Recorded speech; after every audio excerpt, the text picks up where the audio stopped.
바울은 그의 아들과 같은 제자인 디모데에게 자기가 해야 할 전도자의 생활을 세 가지로 설명하고 있습니다. 첫째, 예수의 좋은 군사로 부름을 받은 자라고 말씀합니다.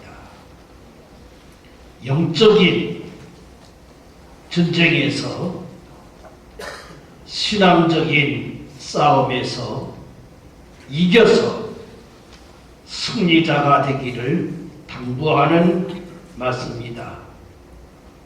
전쟁에서 패한 자는, 패전병은 정말 비참합니다.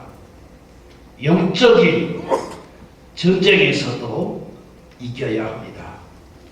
두 번째는 운동장에서 경주하는 자라고 설명하여 줍니다. 경기의 법대로 자기의 코스를 정확히 지켜서 정정당당하게 이겨야 면류관을 얻을 수 있습니다. 경기에서 패하면 아예 텔레비에서 보여주지도 않습니다. 영적인 신앙의 경기도 이겨야 합니다. 세 번째, 농장에서 땀 흘려 수고하는 농부라고 말합니다. 이른 봄 일찍 차디찬 땅을 파면서 눈물과 땀을 먼저 흘려서 남보다 열매를 먼저 거두어야 1등 가는 농부가 될 수 있습니다. 남보다 늦게 거두면 별 수 없는 농부가 됩니다. 기왕이면 옥토에 잘 심어서 좋은 열매를 30배, 60배, 100배 거두는 농부가 되라는 귀중한 의미가 있습니다. 최선을 다하는 농부, 최선을 다하는 경주자, 최선을 다하는 군인이 전도자의 생활이라는 것입니다. 오늘 성경에서도 보면 사도 요한이 앞으로의 영적인 세계를 하늘에서 보았는데 큰 전쟁으로 설명하고 있습니다. 하늘나라에 큰 전쟁이 있으니 하나님의 천사 미가엘과 그의 사자들이 용과 마귀와 더불어 싸울세 마귀의 부하들도 함께 싸우더라 말씀하고 있습니다. 하나님이 보내신 미가엘 천사장과 그의 천사들이 마귀의 대장 큰 용 부하들과의 전쟁이 하늘에서 일어나는 모습을 사도 요한은 보게 됐습니다. 근데 그게 보면 마귀의 대장인 큰 용과 그의 부하들이 미가엘과 천사들을 이기지 못하여 하늘에서 있을 것을 찾지 못하여 세상에 내어 쫓겨 내려왔다고 말씀하고 있습니다. 큰 용이 쫓기니 큰 용을 옛 뱀이라고도 하고 마귀라고도 하고 사탄이라고도 하는데 그의 정체는 온 세계를 미혹하는 자, 참소하는 자라고 말씀합니다. 계시록 12장 3절부터 4절 보면 큰 용, 영어로 드라곤이라고 되어 있는데 큰 뱀이란 뜻입니다. 그 생김새의 모양이 어떠하냐? 얼굴이 7개요. 뿔이 10개요. 그 머리에 7개의 면류관이 있고 꼬리는 별의 3분의 1을 거느리고 있더라. 그림을 그릴 수가 없어서 대충 상상해 보면 괴물 중에 괴물입니다. 머리는 하나만 있어야 합니다. 제가 만약에 머리가 둘이 있다면 어떠하겠습니까? 머리가 7개입니다. 7개 위에다가 붉은 면류관을 썼습니다. 그리고 그 꼬리는 3분의 1을 끌고 다닙니다. 그리고 그 다음에 거기에는 그 뿔이 10개나 있습니다. 다시 말하면 마치 7개의 얼굴을 하면서 사람을 미혹합니다. 7개의 면류관을 보여주며 유혹합니다. 10개의 뿔로 위협합니다. 많은 별을 거느리고 자랑합니다. 그 큰 용의 세력, 에덴 동산에서 아담과 하와를 유혹하던 큰 뱀의 세력이, 예수님을 미혹하던 그 마귀의 세력이 세상에 내려와서, 익산에 내려와서, 여러분의 집에 내려와서 자기의 갈 곳을 찾는다는 말입니다. 이때 사도 요한은 하나님께 기도합니다. 하나님, 그 큰 붉은 악마의 용이 하늘나라에서 패하는 건 좋은데 그의 부하인 옛뱀 사탄 마귀들이 이 세상에 내려오면 세상에 있는 사람들이 어떻게 당할 수가 있겠습니까? 미혹에 넘어지지 않겠습니까? 맞습니다. 마귀에 의해 많이 넘어지기도 합니다. 다윗 일궁도 한때 넘어졌습니다. 가룟 유다는 영원히 넘어졌습니다. 그러나 10절 말씀에 보면 놀라운 하나님의 음성이 들립니다. 걱정하지 말아라. 하나님의 권능과 능력과 나라가 세운 그리스도의 권세가 나타났나니 우리 동료들을 참소하는 자, 이간하는 자, 미워하는 자가 쫓겨났도다. 그러기에 우리 신자들은 어린 양의 피와 예수 그리스도의 이름으로 그 악마를 이겼다고 말씀하고 있습니다. 사탄의 세력이, 마귀의 세력이, 옛날 뱀의 세력이 우리 가정에 들어올 수 있습니다. 교회에 들어올 수 있습니다. 우리를 고소하고 참소했습니다. 이간으로 넘어뜨리려고 했습니다. 하나, 어린 양 예수의 피로 예수의 이름을 증거함으로 이기게 하신다고 약속해 주십니다. 10절에 그러므로 하늘에 거하는 백성들아 너희는 예수 그리스도에는 그리스도인들아 즐거워라. 왜? 하늘에서 미가엘 천사가 이미 마귀를 이겨주었기 때문입니다. 우리는 세상에 살고 있지만 세상에 속한 것이 아니라 하늘나라에 속한 거룩한 백성입니다. 우리는 세상에 바다에 떠 있지만 떠 있는 새 땅, 새 바다의 주인공들입니다. 그러나 세상에 속한 사람들, 세상에서 끝날 사람들은 화가 있도다. 왜? 하늘에서 쫓겨난 마귀가 자기 날이 얼마 남지 않은 것을 알고 몹시 성이 나서 세상에 내려갔도다. 번역 성경에는 그렇게 기록되고 있어요. 다시 말하면 미가엘 천사여 그는 실패한 그들은 성이 나가지고 세상에 내려갔다는 것입니다. 그러게 땅에 속한 자는 그 시험을 이길 수가 없다는 것입니다. 그런 믿음으로 하나님의 자녀가 된 우리는 세상에 살고는 있지만은 하나님에 속한 하나님 나라의 시민이요 하나님의 아들이기에 어린 양의 피로 예수의 이름으로 이기는 자인 것입니다. 그래 우리는 이기는 자에게 기뻐하고 즐거워해야 합니다. 마귀가 우리를 거짓말로 참소할 수 있습니다. 우리를 사랑을 거짓말로 갈라놓는 이간질을 할 수 있습니다. 그러나 우리는 그리스도의 피로, 십자가의 어린 양의 피로, 그의 사랑으로 넉넉히 이기게 하십니다. 예수 그리스도의 십자가의 사랑은 승리의 표적이기 때문입니다. 우리는 세상에 있는 동안 마귀의 세력에 대적하여 영적인 전쟁에, 신앙의 전쟁에서 이겨야 합니다.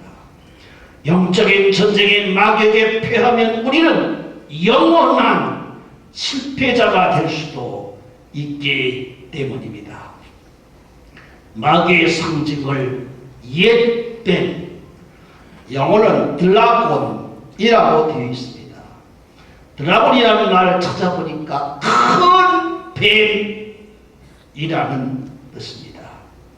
예수님도 우리들을 정죄할 때 독사의 자식들아 무섭게 정죄했습니다. 뱀은 마귀의 모습을 잘 보여주고 있습니다. 마귀는 보여주는 인물이 아닙니다. 그렇게 눈으로 볼 수가 없습니다. 마귀는 보여주는 물건이 아닙니다. 만질 수가 없습니다. 영물이기 때문에 영 안에 있는 자는 알 수 있고 깨달을 수 있지만 그렇지 않으면 모를 수도 있습니다. 그렇게 마귀 역사는 한때는 하나님의 역사로 착각할 수도 있습니다.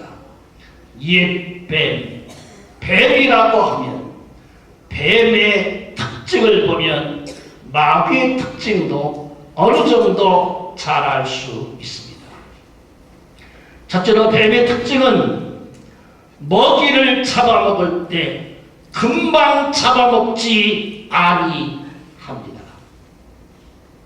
어린이 보는 동물의 세계에 뱀이 자기 먹이를 잡아먹는 모습을 일부러 보았습니다.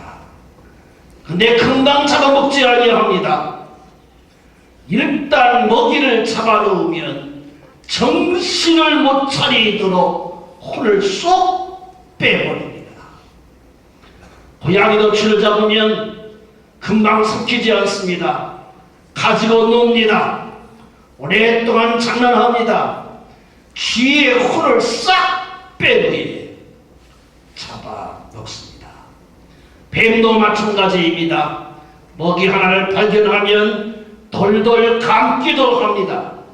꼬리로 탁 치기도 합니다. 깔아뭉개기도 합니다. 그리고 돌돌 감아서 숨을 못 쉬게도 합니다. 그러다가 마지막 먹어버립니다. 영적인 마귀도 마찬가지입니다. 우리의 혼을 빼갑니다. 정신을 차리지 못하게 합니다. 술자리에 정신을 잃게 합니다. 죄로 망하게 합니다. 마귀를 따라가 망하는 사람은 제정신이 아니었다고 마지막에 자기를 고백합니다. 대구 지하철에서 죽은 자가 400여 명이 됩니다. 매우 큰 천사입니다. 다시는 그런 천사가 이 땅에 없어야 하겠습니다. 내 국민일보에 그 뒤에 면을 보면 똑같은 신문인데 술과 담배의 합병증으로 암이 된다든지 병이 돼가지고 1년에 약 15만 명에서 20만 명이 죽는다고 합니다. 지하철에서 400명 죽은 건 신문에 크게 떠듭니다. 이름을 발표합니다. 보상금도 줍니다. 하나,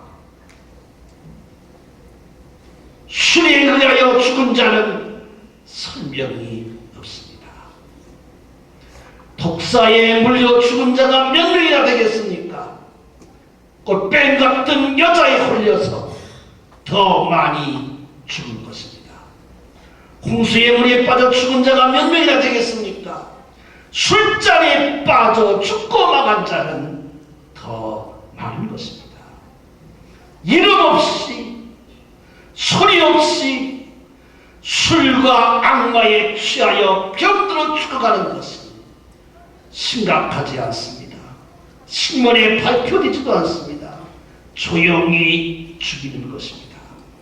마귀는 완전히 조용히 기어 들어와서 사람을 죽게 합니다. 가장 병 중에 무서운 병은 병드는 줄 모르게 썩어가게 만들어 죽는 병입니다. 영적으로 마찬가지입니다. 그러게 성경은 만문의 마지막에 가까웠으니 정신 차리고 근신하여 기도하라. 왜냐? 마귀가 우는 사자같이 삼킬 자를 찾고 있기 때문이라고 말씀합니다. 마귀는 그렇게 혼을 빼갑니다. 두 번째 뱀은 냉혈 동물입니다. 차디차입니다. 솔직은합니다. 마치 사람이 죽어서 시신이 되어서 영안스러운 나무 수채를 만지면 성직을 합니다. 차디차입니다. 따뜻함과 온화함이 없습니다. 오늘날 현대인이 마음이 왜 그렇게 냉정합니까? 왜 그렇게 쌀쌀합니까? 하나님이 주신 본 마음은 그렇지 아니합니다. 마귀가 그 안에 역사하면 자기는 지성인인 척하고 냉정한 척하고 쌀쌀합니다. 하나님의 성령이 내주었으면 성령의 열매는 사랑이기 때문에 따뜻하여집니다. 작은 은혜도 감사하여 눈물이 납니다. 그리고 작은 은혜도 기쁘며 감사하는 것입니다. 마귀가 역사하면 조그만 일에도 화를 냅니다. 불평합니다. 여러분, 세 번째 뱀은 은큼하게 꼬불꼬불 기어다닙니다. 그리고 어떤 찰나가 되면 머리를 딱 들고 공격합니다. 뱀은 발소리가 나지 않습니다. 살살 기어다닙니다. 자기 먹이를 찾습니다. 은큼합니다. 어둡고 그늘진 곳을 좋아합니다. 일단 먹이를 발견하면 굵고 쏜살같이 소리 없이 달려갑니다. 뱀의 색깔은 순색이 거의 없습니다. 알록달록합니다. 독버섯과 같습니다. 꽃뱀이 가다 속에 무서운 독이 있습니다. 죽고 망하게 하는 독이 있습니다. 마귀는 알록달록하게 여러가지 약으로 우리를 유혹합니다. 우리의 눈을 변하게 만듭니다. 먹음직하게 유혹합니다. 보암직하게 유혹합니다. 탐스럽게 유혹합니다. 결국 마귀의 밥이 되어버리고 맙니다. 네 번째 뱀은 혀가 둘이 있습니다. 두 가지의 혀로 날름거리면서 소리를 내지 않습니다. 그리고 먹이를 유혹합니다.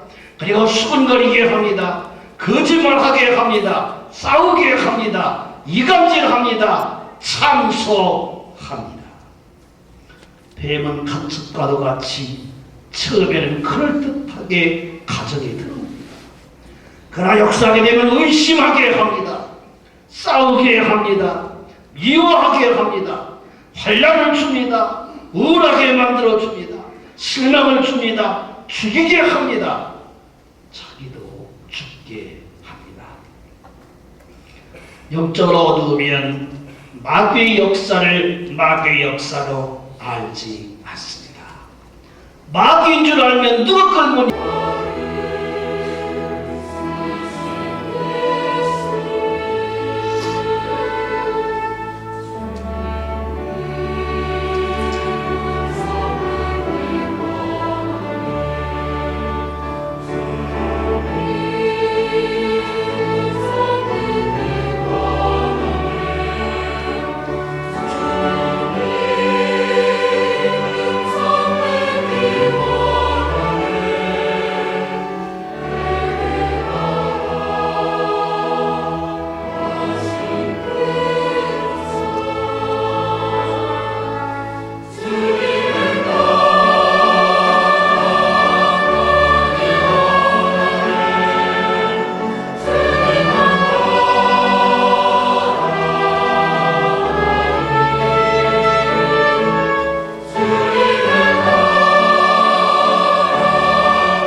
주님을 만나보기 원하며 주님을 사랑하기를 원하며 찬양하며 영광 받으신 아버지 하나님, 우리에게 이 시간 하늘의 문을 열어서 은혜의 말씀, 진리의 말씀으로 만나지게 하여 주시옵소서.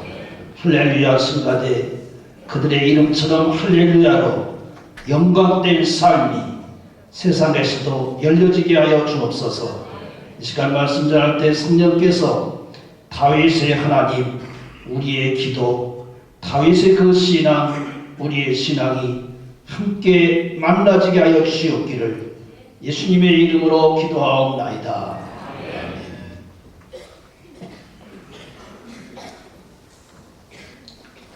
시편 17편은 죽임을 당할 위기의 때에 다윗이 하나님 앞에 탄원하며 기도하면서 마지막에 신앙을 고백하는 말씀입니다.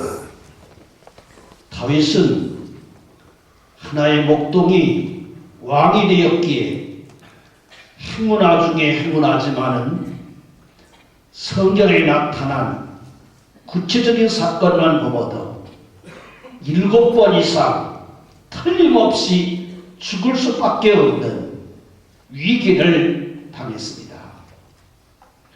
사자를 만납니다. 성난, 곰을 만납니다. 슈퍼맨 같은 골리앗 장군을 만납니다. 칼을 던지며 총을 쏘는 사울 임금을 만납니다. 블레셋 나라의 아기스 임금의 칼날을 만납니다. 압살롬의 진격을 만납니다. 아도니아 신하의 반역을 만납니다. 틀림없이 죽을 수밖에 없는 위기의 시대를 생각하고 그때의 억울함 속에서 기도하였던 17절의 말씀이 있습니다. 그냥 보통 억울한 것이 아니라 삶과 죽음이 왔다 갔다 하는 죽음의 절박한 위기에서 하나님께 기도하기를 다른 게 없습니다. 하나님, 눈동자처럼 나를 지켜보시고 주의 날개를 펴서 나에게 오사 나를 안식하게 하시고 주님의 손이 나에게 오셔서 나의 손을 잡아 구원하소서. 그리하면 내 인생의 마지막에 의로운 중에 주의 얼굴을 보리니 주님을 봄으로 주의 형상으로 나는 만족하리이다 라고 말씀합니다. 왕이 되기에 만족한 것이 아니고 권력을 쥐었기에 만족한 것이 아니라 내 인생 마지막에 당당하게 주의 얼굴로 보며 당당하게 주의 얼굴로 만족하게 나의 삶을 살겠다는 인생의 고백을 말하고 있습니다. 우리 주님은 마지막 종말에 관한 하늘나라의 비유의 말씀을 곡식과 가라지의 비유로 말씀합니다. 곡식과 가라지는 똑같은 밭에서 똑같은 걸음길을 먹고 똑같이 자라기에 어느 것이 가라지인지 곡식인지 전혀 알 수 없습니다. 오히려 곡식보다 가라지가 뿌리가 깊습니다. 넓습니다. 억세고 심심합니다. 탐스럽게 보입니다.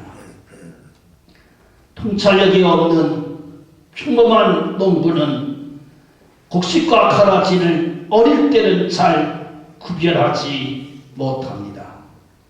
그러나 노련한 성숙한 통찰력이 있는 농부는 잘 구별합니다. 어렸을 때 가라지인지 곡식인지를 구분하여 가라지를 뽑아 버립니다. 좋은 옥토에 좋은 곡식만 자라게 합니다. 처음이나 중간이나 곡식과 가라지는 전혀 표가나지 않습니다. 그러나 가까이 오면서 가라지는 가라지대로 마지막 보여집니다. 곡식은 곡식대로 보여집니다. 주인이 왔을 때 농장을 지키는 일꾼이 그렇게 부끄럽게 그지없습니다. 왜 가라지가 여기 있습니까? 네가 잠잘 때에 원수 마귀가 가라지를 뿌렸도다. 그러면 지금 가서 뽑아버리니까 아사라. 추수 때까지 가만두어라. 네가 가라지를 뽑다가 옆에 있는 착한 곡식도 뽑을까 염려하라. 추수의 마지막 때가 되면 먼저 가라지를 뽑아다가 불에 태우고 알구원고와 곡간에 들이게 하리라. 이게 곡식의 얘기입니까? 가라지의 얘기입니까? 인생에 관한 마지막의 인생을 우리에게 그렇게 소개하고 있습니다. 마치 밭이라고 하면 곡식의 인생이 있습니다. 가라지처럼 우거진 인생이 있습니다. 알곡의 인생이 있습니다. 쭉저기의 인생이 있습니다. 근데 이 세상에서 보면 가라지의 세력이 더 왕성합니다. 뿌리가 더 넓습니다. 의인을 괴롭힙니다. 의인을 둘둘 말아버립니다. 의인은 탄식하게 됩니다. 오늘 읽어드린 이 다윗은 하나님이 기름 부음 받은 하나님 마음의 합한 자이지만 억울하면서도 무서운 죽음의 위기를 당할 때 싸울 수도 있는 적도 있지만 싸울 수도 없는 안타까운 적 앞에 탄식하며 기도하고 있습니다. 사자에게 물려가는 그 양처럼 곰에게 움켜가는 그 염소처럼 왕에게 쫓겨다니고 아들에게 쫓겨나가고 부인에게 멸시당하고 골리앗의 칼날에 블레셋 그랄 아기스 임금에게 죽을 수밖에 없는 절망한 상황 속에서 하나님 주의 눈동자 서치라이트처럼 나를 비춰 지켜주시고 주의 날개를 좀 펴서 내가 갈 수 없을 때에 마치 암탉이 병아리를 모아주듯 나를 이 굴에서 구원하여 주옵소서. 날 압제하는 악인, 나를 에워싼 지독한 원수에게서 나를 풀어 자유하게 하소서. 그의 원수들은 힘이 세어 몸에 기름기가 번들번들하며 입으로는 나를 당할 자 않나 보란 식으로 오만하게 입으로 떠들고 있습니다. 세번역 성경은 그렇게 말씀하고 있습니다. 그런데 놀라운 것은 그 악인들이 망하는 것이 아니라 오히려 의인보다 복되고 당당하게 잘 살고 있습니다. 하나님이 악한 그들은 세상에서 많은 품깃을 제물로 받아 자기 배를 채우고 쓰고 삽니다. 악한 그들은 제물이 먹고 쓰고 남아서 아들에게 풍부히 상속하여 주고 돈이 또 남고 남아서 어린 아기 손자들에게까지 유전하고 남겨줍니다. 악한 그들은 부하들도 많아서 우리 가는 것을 포기하여 주목하면서 땅바닥에 매여 치려고 주목하고 있습니다. 악한 그들은 힘센 장사이어서 움키려는 사자 같고 은밀한 곳에 엎드려 나를 잡아 먹으려는 젊은 사자와 같습니다. 하나님이여 일어나 주시옵소서. 그들을 대적해 주세요. 그들을 넘어뜨려 주시고 하나님의 손으로 나를 구원하소서. 그리하시면 나는 의로움 중에 당당하게 하나님의 얼굴을 뵈며 살 것이고 나는 하나님의 형상을 닮아서 하나님의 형상으로 만족하게 살겠습니다. 여러분, 마지막에 하나님의 얼굴을 부끄럽게 보는 게 아니라 당당하게 보리라는 것입니다. 왕이 되어 만족한 것이 아니라 하나님을 닮은 내가 되어 만족하다는 것입니다. 사랑하시는 여러분, 여러분의 남은 삶, 아니 내 인생의 마지막에 하나님을 부끄럽게 보는 것이 아니라 하나님을 의롭게 당당하게 만날 수 있기를 축원합니다. 또한 하나님의 형상으로 만날 수 있기를 축원합니다. 그걸 다윗은 기도하고 있어요. 다윗은 어릴 때 사무엘에게 기름 부음을 받은 후에 이상하게 하나님의 신이 크게 감동이 왔습니다. 이상한 기적이 힘이 왔습니다. 순간의 찬양, 주님 만나기를 원합니다. 주님 사랑하기를 원합니다. 은혜 있는 찬송을 불렀습니다. 이 다윗 하나님의 신에 감동되어 노래하니까 귀신이 물러갑니다. 병이 물러갑니다. 신비한 찬양의 사람이 됐습니다. 그뿐 아니라 놀라운 기적의 힘이 왔습니다. 아버지가 맡긴 양을 들에서 돌보고 있는데 사자 한 마리가 와서 왕 바로 그 양을 물어가고 있습니다. 여러분, 천만다행 아닙니까? 여러분, 사자가 와서 만약에 다윗을 잡아먹으면 어떡합니까? 양 한 마리 붙잡아 가는 것 천만